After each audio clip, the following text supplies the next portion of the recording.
Today we're going to do looking up data using a data validation list, and I'll show you how you would use this in a future program. So let's say this is our data set, and we have our users over here. We have teams that they're on. We have the status of their work. But we want to be able to incorporate this into a larger program later. So part of that program is going to be a drop down where you select a user, select a category, and it'll tell you how many they have. So this is actually quite simple to do just using data validation. So I'm going to walk you through how to do that. If you don't already, you'll want to come over and you'll create a new sheet and just put down what you want. So you want the name of the user, you want the status that you can select, and you want to know how many. So let's just put total. Now, instead of going through each time doing it, you can, but the easiest way I find to do it is to maintain a source tab. A source tab for me is something that's going to have all of the users, and it's going to have all the statuses. And as you add stuff up, you can do it on here. This is just where your Excel is going to reference back to. So in ours, where is it? I believe it's sheet 4.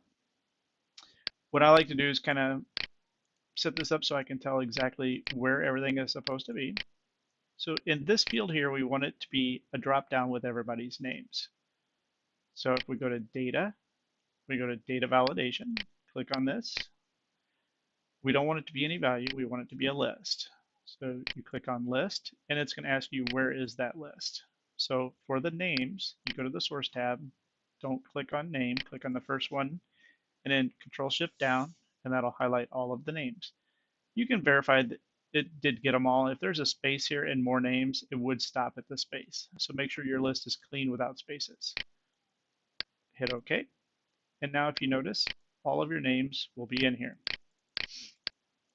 Okay, so we're just going to pick on Linda. We don't have any data yet. So now we need to know the statuses. So we're going to do the same thing. We're going to go stay on the data tab. We're going to go to data validation. Data validation. Again, we want a list. It's going to say, where do you want that? So go to the source tab. Again, you don't want status. You just want what your statuses are. You're good there. You hit OK. So now we have all the different statuses, but it doesn't tell us anything. So now we need to do the CountIFs function. So we're going to hit equals CountIFs.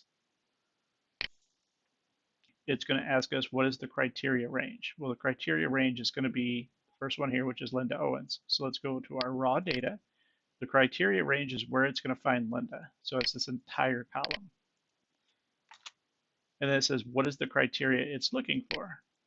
It's looking for whatever is in this cell. Now we're going to go to criteria range 2. We want to know the progress. So we have to go to this cell. And then we're going to hit comma, and it's going to say, what criteria are you looking for? So we go back to sheet 4, and we're looking for whatever is in this cell. Close that, hit enter, and it'll tell us 2.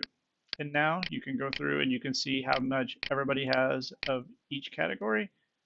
Philip has 3 there, 3 there, 1 there, 68 in new. So you can see how you could incorporate this into a larger program down the road. You want to create pie charts, you want to create graphs off of it, you can put multiple users, however you want to do it. But this is just a quick and easy way to be able to display an individual user, an individual status. You could also use this if you're doing like in stock, how many in stock of a product, etc. So just a handy way to use data validation to look up stuff. Thanks. Have a great day.